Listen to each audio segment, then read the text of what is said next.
চিপাঝাৰত আজি সহস্ৰাধিক ই ৰিক্সা চালকৰ তীব্ৰ প্ৰতিবাদ।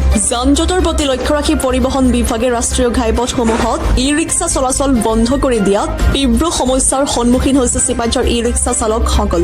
পৰিয়াল পোহপাল দিয়া একমাত্ৰ উপাৰ্জনৰ পথ হিচাপে বহুলোকে এতিয়া ই ৰিক্সা ক্ৰয় কৰিছিল, কিন্তু এতিয়া অত্যাধিক যান-জঁটৰ বাবে পথসমূহত ই ৰিক্সা চলাচল বন্ধ কৰি দিয়ে। আজি চিপাঝাৰ উচ্চতৰ মাধ্যমিক আৰু বহুমুখী খেলপথাৰত প্ৰতিবাদ সাব্যস্ত কৰি ই ৰিক্সা চালকসকলে কৌস্তভ ডেকাৰ সহযোগত অপূৰ্ব ৰাজবংশীৰ ৰিপৰ্ট।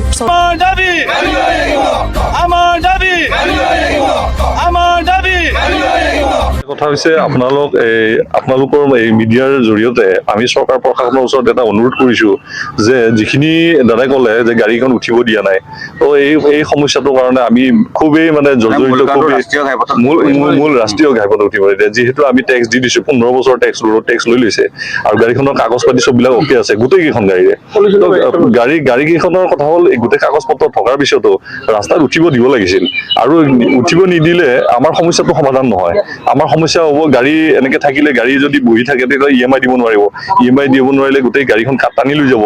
তাৰ পিছত কিমান ডাঙৰ এটা সমস্যা হ'ব। আৰু এইকেইখন গাড়ীৰ যিজন মানুহ আছে, এই অকল এইকেইজন মানুহ নহয়, এজন মানুহৰ পিছত কমচে কম ছয়জনীয়া পৰিয়াল ঘৰত পোহপাল দি ৰাখিছে এই গাড়ীখনে।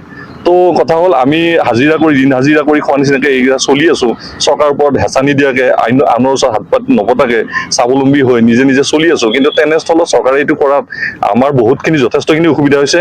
অকল আমাৰ এই মানুহখিনি নহয়, এওঁলোকৰ পিছত বহি থকা, এওঁলোকলৈ মুখলৈ বাট চাই থকা, আমাৰ মুখলৈ বাট চাই থকা 6জনীয়া 5জনীয়া পৰিয়াল বা 7জনীয়া পৰিয়াল, তেওঁলোকো বহুত সমস্যাত পৰিছে। পৰিবহণ বিভাগক কি অনুৰোধ জনাব বা দাবী আছে আপোনালোকৰ? দাবী বুলি ক'ব সেইটো নহয় ঠিক, তেওঁলোকে আমাৰ যিটো বেলেগ একোৱেই নাই, তেওঁলোকৰ ওচৰত অনুৰোধ নাই, দাবীও নাই, মাত্ৰ আমাৰ গাড়ীকেইখন চলাব দিব লাগে ৰাস্তাত, মেইন ৰাস্তাত। আৰু আমাৰ এইখন হাই স্পীড গাড়ী, ক'তো গাড়ীয়ে এনেকে জাম নকৰে, অন্য গাড়ীৰ নিচিনা নহয়, ইলেক্ট্ৰিক গাড়ী। এইকেইখন পুৰণা যিখন হালধীয়া আৰু ক'লা ৰঙৰ যিখন অটো আছিল, সেইকেইখনৰ ৰিপ্লেচমেণ্টৰ কাৰণে আহিছে এইখন গাড়ী। এইকেইটাই হ'ল ইলেক্ট্ৰিক গাড়ী। যেনেকে ইলেক্ট্ৰিক বাছ চলি আছে ৰাস্তাত, তেনেকে ইলেক্ট্ৰিক অটোও চলিব পাৰে।